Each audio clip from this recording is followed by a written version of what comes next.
Hello, welcome students. Vidya Bharati public senior secondary school Etawah बोबजी चौमू जयपुर के YouTube channel पर आप सभी का हार्दिक स्वागत है, अभिनंदन है। डियर स्टूडेंट्स, हम बात कर रहे थे प्लांट फिजियोलॉजी और उसमें हम बात कर रहे थे प्रकाश संश्लेषण की, फोटोसिंथेसिस की, जिसके संदर्भ में हमने कुछ सामान्य जानकारी पढ़ ली थी। आज हम बात करेंगे प्रकाश संश्लेषण की इतिहास की, क्या हिस्ट्री है जो प्रकाश संश्लेषण की, जो हमारे पास जो अभिक्रिया है इसके संदर्भ में यहाँ पेड़ पौधे जो हैं वो CO2 और जो जल है उसको ग्रहण करके प्रकाश की उपस्थिति में जो पादप के हरे भाग हैं जहाँ क्या पर्णहरित क्या पाया जाता है, वर्णक, क्लोरोफिल वर्णक पाया जाता है, वहां पेड़ पौधे कार्बनिक पदार्थों का क्या करते हैं, निर्माण करते हैं और यहाँ वाष्पोत्सर्जन के रूप में कुछ जल की हानि वापस हो जाती है तथा उप उत्पाद के रूप में कौन सी गैस मुक्त होती है, यहाँ CO2 गैस मुक्त होती है। तो यहाँ जैसे CO2 के संदर्भ में जो जानकारी दी किसने दी है, जीन सिनेबियर ने 1782 के अंतर्गत। इसके अलावा H2O की आवश्यकता होती है प्रकाश संश्लेषण में, ये जो जानकारी दी डी सेंसर ने 1804 में। इसके अलावा प्रकाश संश्लेषण की क्रिया में कार्बनिक पदार्थों का क्या होता है, निर्माण, जो कल हमने बात की थी कि सरल जो कार्बनिक पदार्थ हैं वो प्रकाश की उपस्थिति में जटिल कार्बनिक पदार्थों में क्या हो जाते हैं, बदल जाते हैं। और यहाँ कार्बनिक पदार्थों का जो निर्माण हो रहा है इसकी जो जानकारी दी वो किसने दी, इंजन हाउस ने 1979 के अंतर्गत। इसके अलावा जल मुक्त हो रहा है और उप उत्पाद के रूप में कौन सी गैस वातावरण में मुक्त हो रही है, ऑक्सीजन, अर्थात वायुमंडल को शुद्ध किया जाता है और प्राण वायु के रूप में प्रकाश संश्लेषण की क्रिया द्वारा ऑक्सीजन गैस मुक्त होती है और प्रकाश संश्लेषण में यहाँ ऑक्सीजन मुक्त हो रही है। इसकी जो जानकारी दी वो किसने दी है, यहाँ प्रिस्टले ने दी है।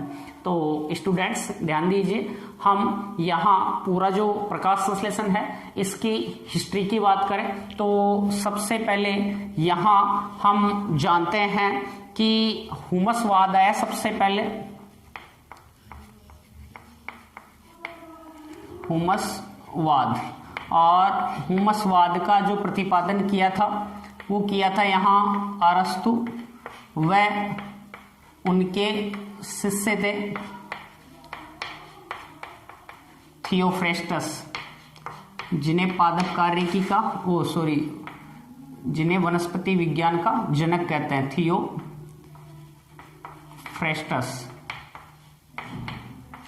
इन्होंने सबसे पहले यहाँ हुमस जो वाद था उस सिद्धांत का क्या किया है, प्रतिपादन किया है और इसके अनुसार उन्होंने बताया कि पौधों का वजन जो है मृदा से, पौधों का जो वजन है वो मृदा से आवश्यक किनके कारण, पोषक तत्वों के अवशोषण के कारण पेड़ पौधों का जो वजन है वो क्या होता है, इंक्रीज होता है, या पेड़ पौधों का जो वजन है वो क्या होता है, बढ़ता है। तो अवशोषण के कारण मृदा से आवश्यक पोषक तत्वों के, मृदा से किसके कारण, मृदा से आवश्यक पोषक तत्वों के कारण, पोषक तत्वों के कारण वजन क्या होता है, वजन बढ़ता है। तो यहाँ सबसे पहले हुमसवाद जो है वो सिद्धांत आया और अरस्तु व उनके जो शिष्य थे थियोफ्रेस्टस ने लगभग 320 BC के लगभग इस सिद्धांत का क्या किया था, इन्होंने प्रतिपादन किया था। और यह सिद्धांत यहाँ ये कह रहा है कि मृदा से जो आवश्यक पोषक तत्व हैं वो पेड़ पौधे ग्रहण करते हैं, उन्हीं के कारण पेड़ पौधों का जो वजन है वो यहाँ पर क्या हो रहा है, बढ़ रहा है। उसके बाद में हम समझें वॉन हेलमोंट, किसको समझें, वॉन हेलमोंट का सिद्धांत, वॉल हेलमोंट का सिद्धांत या वॉल हेलमोंट का प्रयोग। इन्होंने क्या किया, वॉल हेलमोंट ने भी ये समझाने के लिए कि पेड़ पौधे जो हैं वो पेड़ पौधे अपना जो भोजन है वो कहाँ से प्राप्त करते हैं, किस प्रकार से लेते हैं, उनका जो वजन है वो किसके कारण यहाँ क्या हो रहा है, बढ़ रहा है, किस प्रकार से उनमें कार्बनिक जो पदार्थ हैं उनका क्या होता है, निर्माण होता है। तो इसके लिए वॉल हेलमोंट ने एक प्रयोग किया, उन्होंने 5 वजनी वाला, 5 पौंड वजन वाला एक पादप लिया, विलो, विलो का क्या लिया भैया, पादप लिया। और उस विलो का जो पादप था, जैसे यहां हम देखें, ये एक इन्होंने क्या ले लिया, एक गमला लिया, क्या लिया, गमला लिया। और इस गमले में इन्होंने लगभग पहले 200 पौंड तक क्या बढ़ ली, 200 पौंड क्या बढ़ ली, मृदा भरी, क्या भरी, मृदा भरी। और इसमें एक छोटा क्या लगा दिया, पौधा लगा दिया। और ये जो पादप था, ये पादप किसका लिया इन्होंने, यहाँ विलो का जो पादप था वो लिया। और इस पौधे का जो वजन था, विलो पादप लगभग कितना था, यहाँ 5 पौंड वजन था। कितना वजन था, 5 पौंड। और मृदा जो थी वो कितनी ली, लगभग शुष्क मृदा ली, 200 पौंड के लगभग इन्होंने शुष्क मृदा ली। अब यहाँ पूरा जो एक प्रो है, निकलने के लिए जगह छोड़कर पूरे जो गमला था, उस पूरे गमले को किससे ढक दिया, पॉलीथीन की थैली से ढक दिया। और पादप को केवल और केवल यहाँ केवल और केवल जल दिया गया, वो भी शुद्ध जल दिया, वर्षा का जल उपलब्ध करवाया। कैसा जल दिया इसको, इस पौधे को केवल और केवल यहाँ वर्षा जल ही क्या किया गया, दिया गया। और लगभग 5 वर्ष बाद में, 5 वर्ष बाद में इस पादप के वजन को नोट आउट किया, तो पादप का वजन लगभग 169 पौंड 3 औंस वजन हो गया था।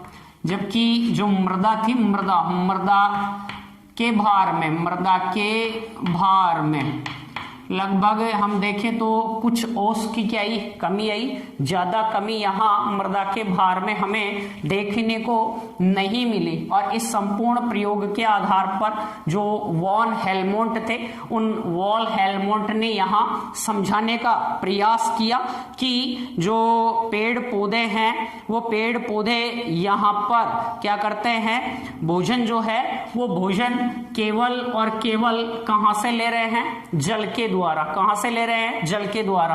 अर्थात यदि मृदा जो थी, मृदा से पोषक तत्व ग्रहण करते, तो यहां मृदा का जो शुष्क भार था, मृदा के भार में बहुत ज्यादा क्या हो जाती, कमी। और पादप का वजन जो है वो इतना इंक्रीज नहीं हो पाता, इतना नहीं बढ़ पाता। तो इस संपूर्ण प्रयोग के दौरान वॉन हेलमोंट ने यहाँ यह समझाया कि जो पादप हैं, वो पादप अपना जो भोजन है, वो भोजन केवल और केवल कहां से प्राप्त कर रहे हैं, जल से प्राप्त कर रहे हैं। तो सबसे पहले प्रकाश संश्लेषण के संदर्भ में जो जल की बात निकल के आई कि पेड़ पौधे अपना जो भोजन बनाते हैं उसमें जल को काम में लेते हैं, जल को प्रयोग में लेते हैं। उसकी जानकारी हमें सबसे पहले कहां से मिली, वॉन हेलमोंट के जो प्रयोग थे उसके दौरान पता चली। क्लियर यहां तक। उसके बाद में हम यहाँ बात करें तो अगले जो वैज्ञानिक आए वो यहाँ है स्टीफन हेल्स।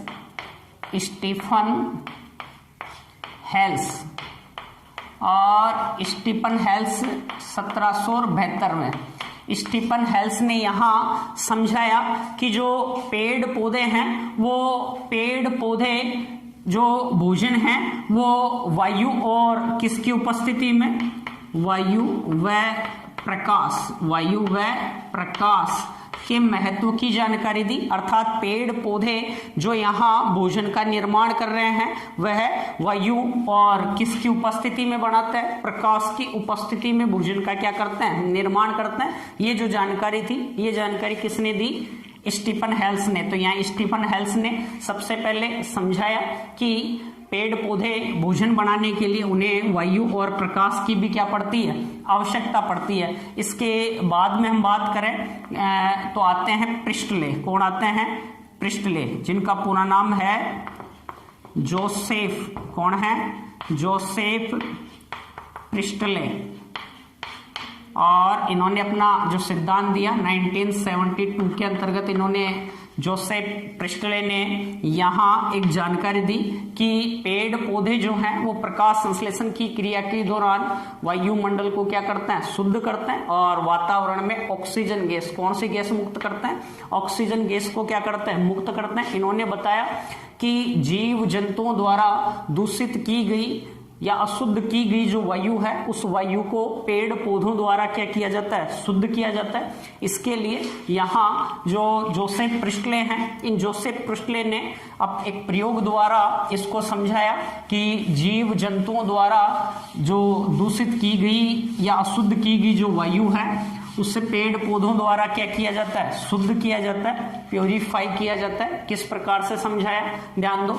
इन्होंने यहाँ एक बेलजार प्रयोग किया, इन्होंने यहाँ एक बेलजार क्या किया, प्रयोग किया। और बेलजार प्रयोग के लिए भी इन्होंने देखो प्रारंभ में सबसे पहले तो जैसे ये एक कांच का क्या था, बेलजार था और इस कांच के बेलजार में उन्होंने एक मोमबत्ती को रख दिया, जलती हुई किसको रखा, मोमबत्ती को, और यहीं पर इन्होंने किसको छोड़ दिया, चूहे को छोड़ दिया। किसको छोड़ दिया, चूहे को छोड़ दिया।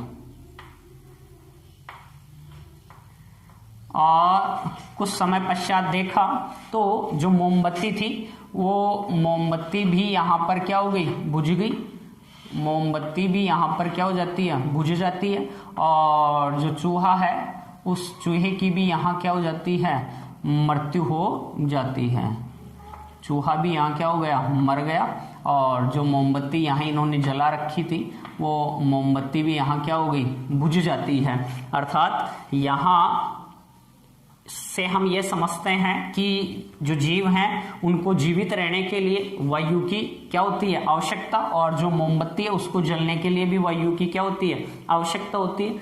इसके बाद में उन्होंने इसी प्रयोग को आगे बढ़ाया और आगे बढ़ाने के लिए यहाँ क्या किया, इन्होंने जो चूहा और मोमबत्ती थी उसके साथ इन्होंने एक पुदीने का क्या लगा दिया, पादप भी लगा दिया।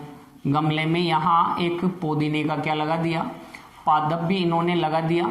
और कुछ समय बाद में देखा तो इन्होंने यहाँ पाया कि जो चूहा यहाँ पर था वो चूहा भी क्या रहा, जीवित रहा। और जो मोमबत्ती है, जो वो मोमबत्ती भी यहाँ क्या हो रही है, जल रही है। तो इस प्रयोग के आधार पर इन्होंने समझाया कि पेड़ पौधे जो हैं जीव जंतुओं द्वारा दूषित की गई जो वायु है, अशुद्ध की गई जो वायु है, उस अशुद्ध की गई जो वायु है उसको पेड़ पौधों द्वारा यहाँ क्या किया जाता है, शुद्ध करने का क्या किया जाता है, कार्य किया जाता है। ये जो जानकारी थी, ये जानकारी यहाँ किसने दी है, जोसेफ प्रिस्टले नामक वैज्ञानिक ने इस जानकारी को क्या किया, समझाया। अर्थात इन्होंने बताया कि पेड़ पौधे वातावरण को क्या करते हैं, शुद्ध करते हैं और वायुमंडल में ऑक्सीजन गैस को क्या करते हैं, मुक्त करते हैं। और जीव जंतु द्वारा अशुद्ध की गई जो वायु है उसको शुद्ध कर रहे हैं। इसको इस प्रयोग द्वारा समझ सकते हैं। तो पेड़ पौधे यहाँ जंतुओं द्वारा जो दूषित वायु है, मोमबत्ती जलने से जो दूषित वायु है उसको पेड़ पौधे द्वारा ग्रहण कर ली जाती है और शुद्ध वायु यहाँ क्या की जाती है, मुक्त की जाती है। तो सबसे पहले O2 मुक्त होती है प्रकाश संश्लेषण में। इसके संदर्भ में जो जानकारी दी वो जानकारी सबसे पहले यहाँ किसने दी है, जोसेफ प्रिस्टले ने। और इसके बाद में आते हैं जॉन इंजनहाउस। कौन आ रहे हैं, जॉन इंजनहाउस।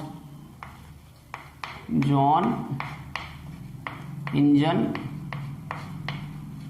हाउस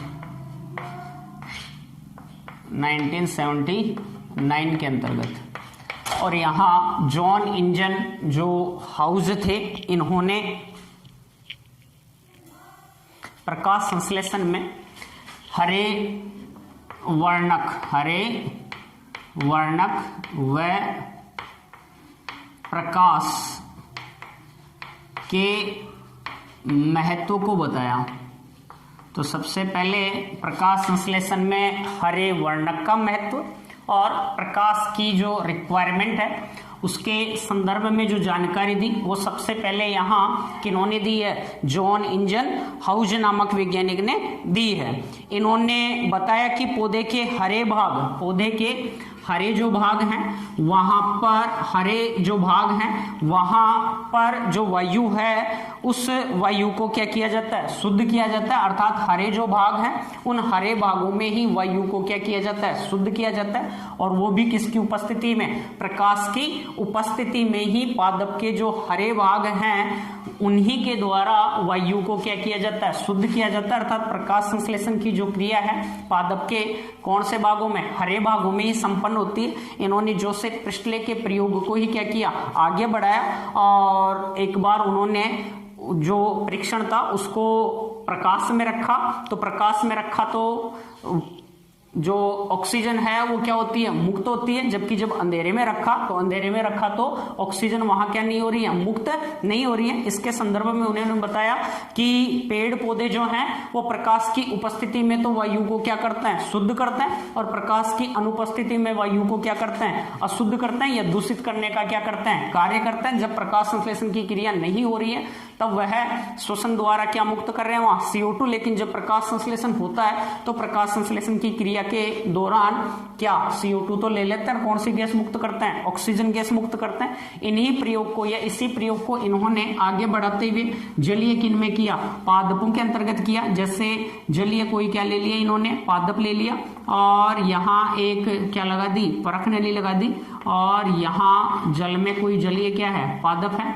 तो ये जो पादप है, इस पादप के जो हरे भाग हैं, इन हरे भागों से वायु के क्या उत्पन्न होते हैं, बुलबुले। तो एक बार जब इसको प्रकाश में रखा तो हरे भागों द्वारा वायु के क्या निकलते हैं, बुलबुले। और ये वायु के बुलबुले जो हैं वो किसके कारण बन रहे हैं, ऑक्सीजन के कारण। ये जानकारी इन्होंने दी कि यहाँ जो वायु के बुलबुले बनते हैं वो किसके कारण बनते हैं, ऑक्सीजन के कारण बनते हैं। जबकि अंधेरे में रखा तो अंधेरे में रखने पर वायु के बुलबुले बनना क्या हो जाते हैं, बंद हो जाते हैं। अर्थात ऑक्सीजन का जो निर्माण है वो क्या हो जाता है, यहाँ बंद हो जाता है। तो जॉन इंजन हाउस जो थे उन्होंने यहाँ हरे वर्णक व प्रकाश के महत्व के संदर्भ में क्या की है, जानकारी दी है। और साथ ही ये भी कहा है कि पेड़ पौधे जो हैं प्रकाश की उपस्थिति में कार्बनिक जो पदार्थ हैं उनका क्या करते हैं, यहाँ निर्माण करने का क्या करते हैं, कार्य करते हैं। तो ये जो जानकारी है ये किसने दी है, यहाँ जॉन इंजन हाउस ने।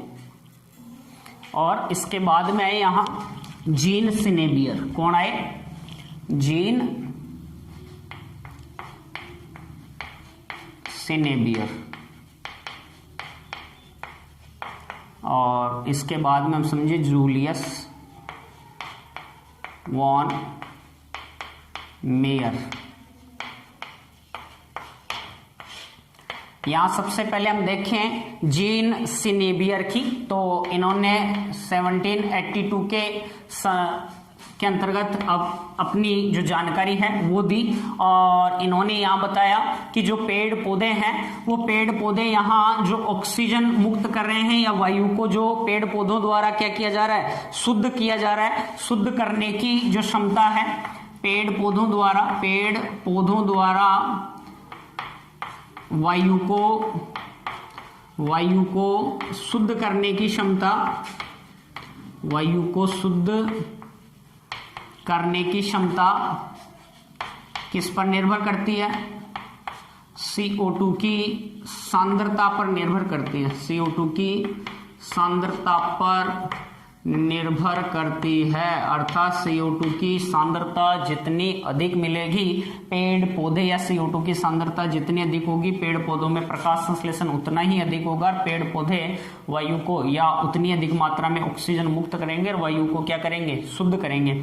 इसके बाद में आए यहाँ जूलियस वॉन मेयर आए और इन्होंने बताया कि हरे पादप प्रकाश जो ऊर्जा है, हरे जो पादप हैं, हरे पादपों द्वारा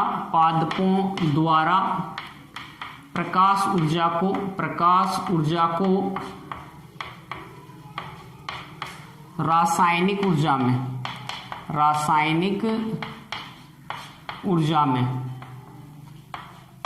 बदला जाता है। हरे पादपों द्वारा प्रकाश ऊर्जा को किस में चेंज किया जाता है, यहाँ रासायनिक ऊर्जा में बदला जाता है। जैसे हम यहाँ बात करें तो CO2 है प्लस H2 है। CO2 को लेंगे जल की उपस्थिति में, साथ ही क्या चाहिए, प्रकाश क्या चाहिए, ऊर्जा चाहिए।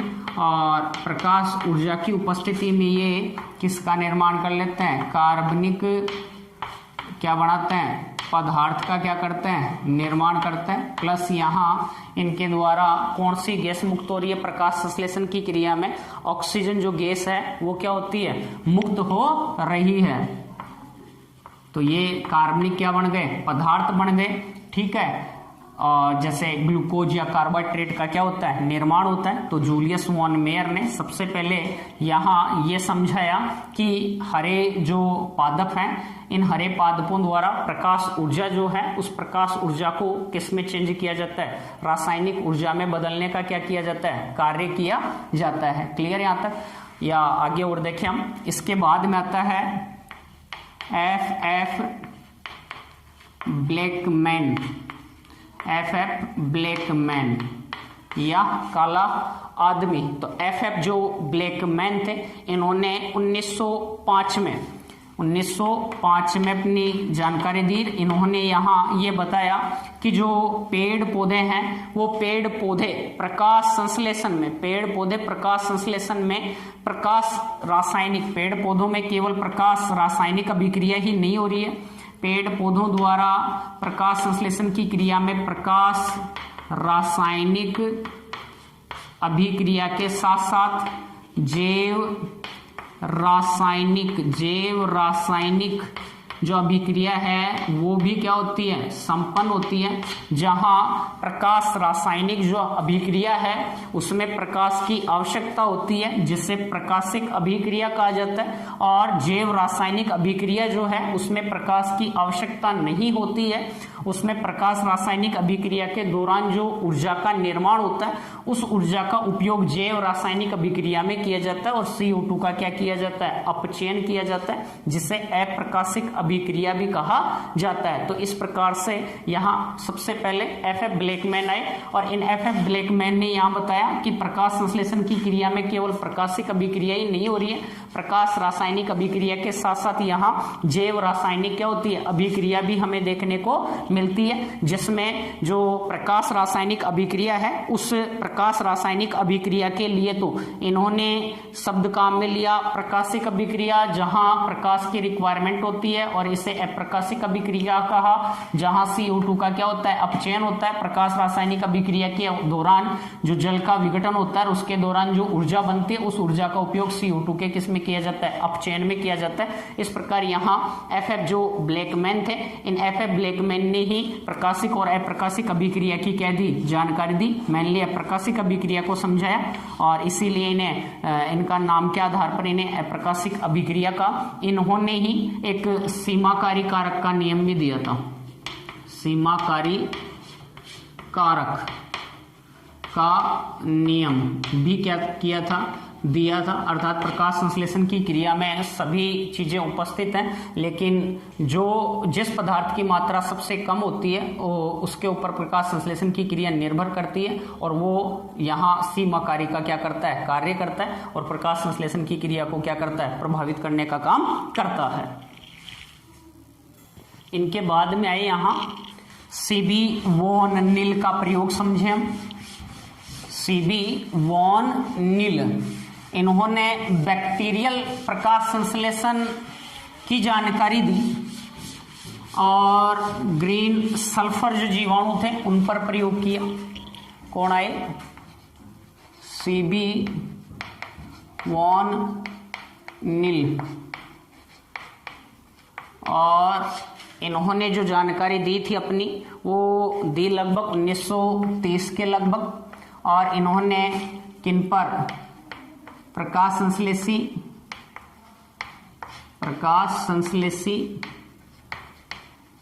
बैक्टीरिया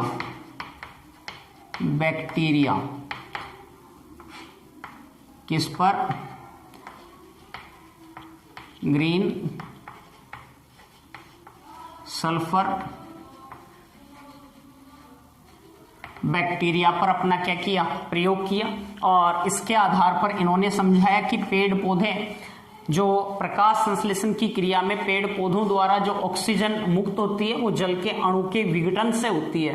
तो इन्होंने बैक्टीरियल जो प्रकाश संश्लेषण है, जीवाणुवीय जो प्रकाश संश्लेषण है उस पर प्रयोग किया और उसी के आधार पर समझाया कि जो पेड़ पौधे हैं वो पेड़ पौधों में जो ऑक्सीजन मुक्त होती है, पेड़ पौधों में O2 जो है, O2 किससे मुक्त होती है? O2 जल के या जल से मुक्त होती है, जल के अणुओं से ऑक्सीजन क्या होती है? मुक्त होती है। तो बैक्टीरियल प्रकाश संश्लेषण, ग्रीन सल्फर जो बैक्टीरिया थे उन पर प्रयोग किया। इन्होंने यहां समझाया किस प्रकार से कि जो बैक्टीरिया थे वो बैक्टीरिया क्या करते हैं, जैसे ग्रीन सल्फर जो बैक्टीरिया है वो 6CO2 प्लस वो क्या करते हैं, यहां जल के स्थान पर जो बैक्टीरिया है, ग्रीन सल्फर जो बैक्टीरिया है, उन ग्रीन सल्फर बैक्टीरिया में ऑक्सीजन मुक्त नहीं होती है। उनमें जो गैस मुक्त होती है वो कौन सी गैस मुक्त होती है? सल्फर गैस मुक्त होती है। तो वहां पर वह जल के स्थान पर H2O के स्थान पर 12H2S किसका उपयोग कर रहे हैं? हाइड्रोजन सल्फाइड को वो लेते हैं किसके स्थान पर? जल के स्थान पर। साथ ही कार्बनिक जो पदार्थ हैं उनका क्या करते हैं? निर्माण करते हैं। तो प्रकाश की उपस्थिति में C6H12O6 प्लस यहां पर क्या बनेगा? 6H2O प्लस क्या बनेगा? सल्फर गैस क्या होती है? यहां पर मुक्त होती है, न कि यहां ऑक्सीजन गैस मुक्त होगी। यहां कौन सी गैस मुक्त होगी? सल्फर गैस यहां पर क्या होती है? मुक्त होती है। ऑक्सीजन गैस यहां मुक्त नहीं होती है। 12S 12 आएंगे, 12 अणु सल्फर के यहां क्या हो रहे हैं? मुक्त हो रहे हैं। तो यहां कौन सी गैस मुक्त हुई? सल्फर गैस मुक्त हुई। इसके आधार पर सीबी वोन निल ने यहां यह समझाया कि जिस प्रकार से जो प्रकाश संश्लेषी बैक्टीरिया हैं, ग्रीन सल्फर बैक्टीरिया हैं, हरे सल्फर जो जीवाणु हैं, वो हरे सल्फर जीवाणु CO2 के स्थान पर किसको ले रहे हैं? H2S को ले रहे हैं। और कौन सी गैस मुक्त करते हैं? सल्फर गैस मुक्त करते हैं। उसी प्रकार पेड़ पौधे यहां किसको लेते हैं? H2S के स्थान पर किसको ले रहे हैं? जल का उपयोग करते हैं। और जल के विघटन से, जिस प्रकार यहाँ H2S के विघटन से ही H2S से ही सल्फर मुक्त हो रही है, वैसे ही पेड़ पौधे जो हैं उन पेड़ पौधों में H2O जो है, जल जो है, जल से ही क्या मुक्त होती है? ऑक्सीजन क्या होती है? मुक्त होती है। ये जो जानकारी है, ये जानकारी यहाँ किसके द्वारा प्रतिपादित की है? सीबी वोन निल के द्वारा ये जानकारी प्रतिपादित की है। इसके बाद में आए जैसे रॉबर्ट हिल आए। कौन आए? रॉबर्ट हिल। इन्होंने 1937 में हिल अभिक्रिया दी। क्या दी? हिल अभिक्रिया। और इन्होंने क्या किया? यहाँ CO2 के स्थान पर यहाँ इन्होंने हाइड्रोजन ग्राही को काम में लिया। किसको काम में लिया? हाइड्रोजन ग्राही को काम में लिया। और हाइड्रोजन ग्राही के रूप में इन्होंने, हम देखें तो डाइक्लोरोफिनोल,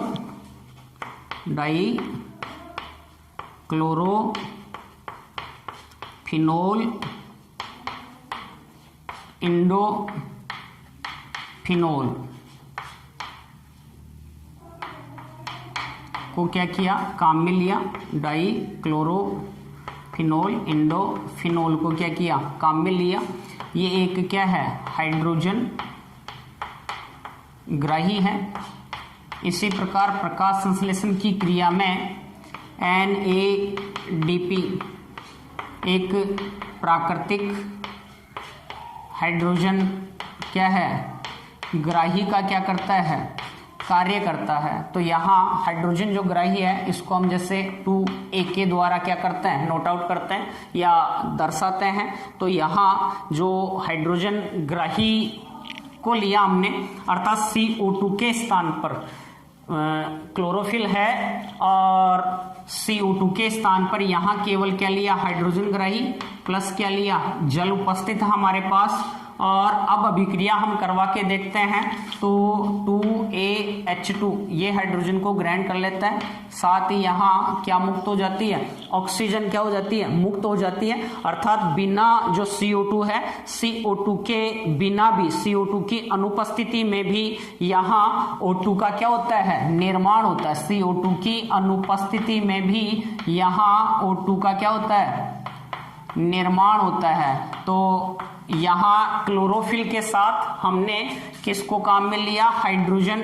ग्राही को काम में लिया, हाइड्रोजन ग्राही को काम में लिया। और हाइड्रोजन ग्राही के रूप में हम किसी को भी काम में ले सकते हैं, जैसे DCPIP को काम में ले सकते हैं, और इसका जो पूरा नाम है डाइक्लोरोफिनोल इंडोफिनोल है। इसके अलावा प्राकृतिक हाइड्रोजन ग्राही NADP को काम में लिया जा सकता है। तो यहाँ CO2 के स्थान पर किसी अभिक्रिया में क्लोरोफिल उपस्थित है, प्रकाश यहाँ उपस्थित है, और यहाँ किसको काम में लिया है, हाइड्रोजन ग्राही को काम में लिया है। तो CO2 की अनुपस्थिति में भी क्या मुक्त हो रही है, ऑक्सीजन मुक्त हो रही है, और इसी को हम हिल अभिक्रिया कहते हैं। इसके द्वारा हम समझ सकते हैं कि बिना CO2 के भी क्या मुक्त हो रही है, ऑक्सीजन मुक्त हो रही है। इसका मतलब जो ऑक्सीजन यहाँ मुक्त हो रही है वो ऑक्सीजन किसके विघटन से मुक्त हो रही है, जल के अणुओं के विघटन से ऑक्सीजन क्या हो रही है, मुक्त हो रही है। तो इस प्रकार से रॉबर्ट जो हिल थे, इन्होंने यहाँ समझाया कि जो ऑक्सीजन है प्रकाश संश्लेषण की क्रिया में, वो ऑक्सीजन किसके विघटन से प्राप्त हो रही है, हमें